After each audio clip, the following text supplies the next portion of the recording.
we love shortcuts. As a human, we don't want to do a lot of hard work. So same applies to WhatsApp. We don't want to search our favorite person on WhatsApp to chat with that particular person. So basically today we will just going to talk about how you can add shortcut on WhatsApp of your favorite chat or of your favorite person. So let's start this video.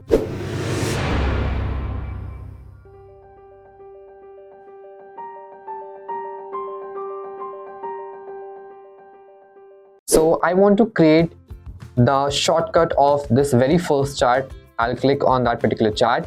Then I will click on this three dot. I'll click to more. And then the last option is there, add shortcut. We have to click on that.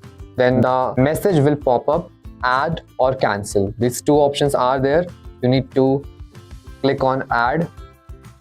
Once you have done with this process, you can see, go back to your home screen, and then you can see your favorite person's chat on your home page. So by following this process, you can add a shortcut on WhatsApp of any particular person you want. So I hope you liked this video. So if you have liked this video, please give us a thumbs up, subscribe our channel, and yes, don't forget to share this video with your friends. I'll meet you in the next one.